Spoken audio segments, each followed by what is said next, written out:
ખેડૂતોની જમીન છીનવવાનો આરોપ. સાગર રબારીએ જણાવ્યું કે રાજુલા તાલુકાની દાતરવાડી સિંચાઈ યોજનાનું પાણી ખેડૂતોથી છીનવીને જીઆઈડીસી અને ઉદ્યોગોને આપવાનું ષડયંત્ર છે.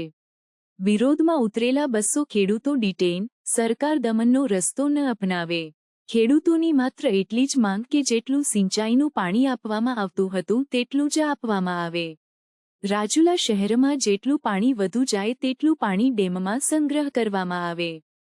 ગુજરાતમાં જ્યારથી ભારતીય જનતા પાર્ટીની સરકાર બની ત્યારથી ખેડૂતોનું સિંચાઈનું પાણી ચોરવાનું કામ એણે મોટા પાયે હાથ ધર્યું છે. તાજો દાખલો છે અમરેલી જિલ્લાના રાજુલા તાલુકાના દાતરવાડી સિંચાઈ યોજનાનો.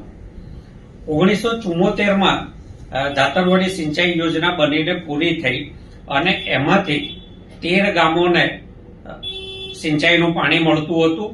આ 13 ગામોમાં ધારેશ્વર, મંદારડી, રાજુલા, ખાબકી, વડલી, નાના રીંગણિયા, ચારોડિયા, કુંડલિયાળા, ઝાંઝરડા, ઊંટિયા અને બારપાટણા, વાવેરા આ ગામોને સિંચાઈનો લાભ મળતો હતો. એ ઉપરાંત રાજુલા શહેર માટે પીવા માટે પાણી લઈ જવા માટેની એક લાઈન હતી. ભાજપની સરકાર ક્યારેય કોઈ ડેમ સરખો કરતી નથી, એનું ડિસિલ્ટિંગ કરતી નથી, તૂટે તો રિપેર કરતી નથી. ગુજરાતમાં હજારો ચેક ડેમો તૂટી ગયેલી અવસ્થામાં છે, પરંતુ એના તરફ સરકાર ક્યારેય ધ્યાન આપતી નથી. દાતરવાડી ડેમના પણ દરવાજા તૂટી ગયેલા છે, એની સંગ્રહ ક્ષમતા ઘટી ગઈ છે.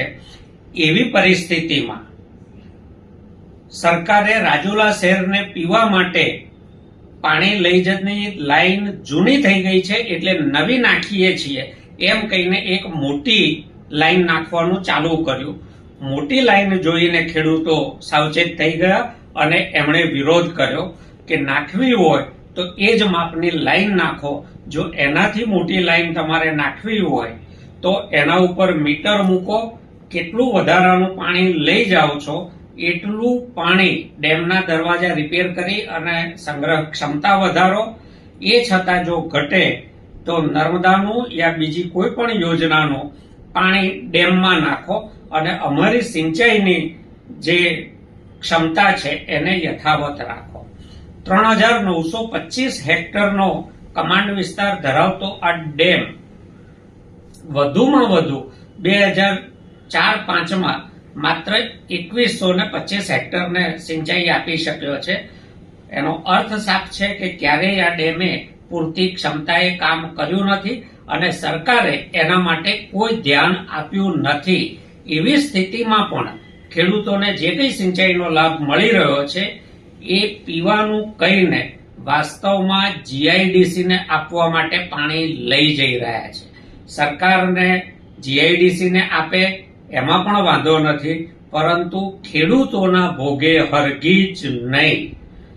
આનો વિરોધ કરતા નવી મોટી લાઈન નાખવા માટે શરૂઆતમાં સરકાર થોડી અટકી, પરંતુ ભારતીય જનતા પાર્ટીના ખૂબ મોટા ગજાના નેતાનો આ પાઇપલાઇન નાખવાનો કોન્ટ્રાક્ટ છે એટલે એ એમનું બિલ ઝડપથી પાસ કરાવવા માંગે છે અને એટલા માટે સ્થાનિક પોલીસનો દુરુપયોગ કરી રહ્યા છે.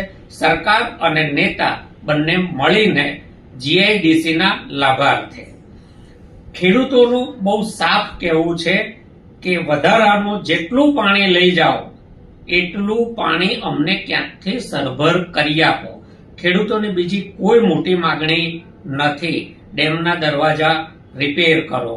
પણ સત્તાના મદમાં અંધ બનેલી ભારતીય જનતા પાર્ટી ખેડૂતોની વાત ક્યારેય સાંભળવા માંગતી નથી.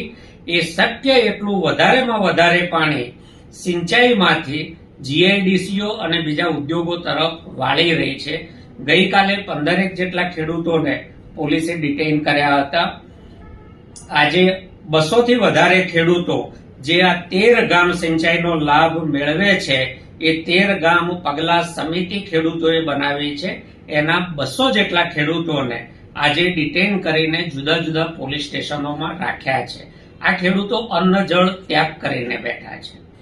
જળ સંસાધન મંત્રી માનનીય કુંવરજીભાઈ બાવળિયા એક સંવેદનશીલ વ્યક્તિ હોવાની મારી છાપ છે.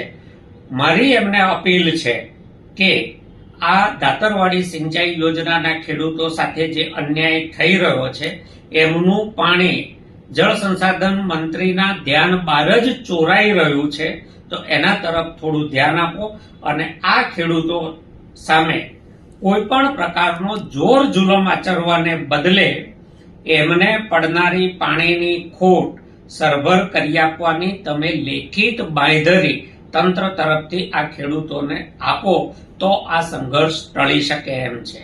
જો સરકાર તરફથી આવી ખાતરી નથી મળતી અને ખેડૂતો ઉપર અત્યાચાર ગુજારીને જ સરકાર આગળ વધવા માંગે છે તો ન છૂટકે દાતરવાડી સિંચાઈ યોજનાના લાભાર્થી 13 ગામ પગલા સમિતિના સમર્થનમાં ગુજરાતભરના રાજકીય અને બિનરાજકીય તમામ ખેડૂત આગેવાનો અને જરૂર પડે ખેડૂતો એમના સમર્થનમાં આ કામ રોકવા માટે આગળ આવશે. આની ગંભીરતાથી સરકાર, સ્થાનિક તંત્ર નોંધ લે અને આ ખેડૂતો સાથે ન્યાય કરે.